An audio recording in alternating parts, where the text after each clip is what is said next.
Alright guys, this is Tommy. Welcome back to another video. And this video we're going to talk about Russia, and something they call Kompromat, and a little magazine they used to have over there called Pravda, which means truth, which is kind of funny because Trump's app that he uses that's supposed to mimic Twitter is called True Social. But put those two together and figure that one out for yourself. So it comes out that Michael Wolff was trying to get Jeffrey Epstein to blackmail Trump by getting a hold of a guy named Sergey Lavrov. Well, if you guys don't know who Sergey Lavrov is, he's the Minister of Foreign Affairs for Russia, ex-KGB, like Putin. And it's ironic because if you remember when Trump first got into office, one of the first people who visited the White House, this was during the first time he got elected. One of the first people who came to the White House was none other than Sergey Lavrov. And a lot of people had accused Trump at the time of telling Lavrov and the people that he had brought to the White House with him classified information that the Russians weren't supposed to know about, but that kind of all got swept under the rug. So this whole blackmail thing with Trump, that means that Jeffrey Epstein had stuff on Trump for a while, and the fallout didn't happen when Trump first said he did. Trump claims that he had kicked Jeffrey Epstein out of Mar-a-Lago years and years prior, but it just come out yesterday that in fact, Trump and Jeffrey Epstein spent Thanksgiving together in 2017. Guess what?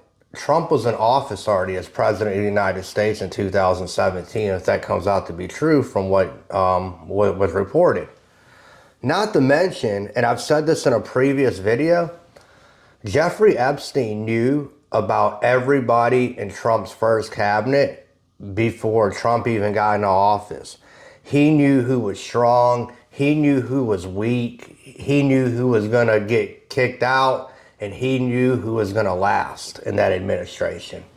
Now, for somebody who's not your good friend, why would Jeffrey Epstein know every integral part of your incoming cabinet if you guys weren't friends anymore and you had kicked him out years ago? See, the timeline and the mathing does not add up to when Trump says that they stopped being friends compared to the evidence that says contrary and contradicts what Trump says. So it seems like every minute there's more and more stuff coming out, and this does not look good for the Trump administration or Trump's presidency at all. I'm sure J.D. Vance is just sitting at the wings right now like some little slivering snake going, excellent. This may be my chance to slide in and become president because I know I probably have no chance in hell of winning the presidency in 2028. So we'll see as the day goes on. There's going to be more and more stuff coming out now. And it's just going to rip wide open. It already has ripped wide open. At this point, it's just what's going to be the final thing that's going to be the nail in the coffin for people to finally step away and realize that they've been supporting somebody that's not a very good person at all. As a matter of fact, Jeffrey Epstein had said that Trump was a sick individual and that he was one of the worst people he had ever met. So if Jeffrey Epstein is saying that, what does that tell you about Trump himself? Anyhow, guys, we keep building subscribers.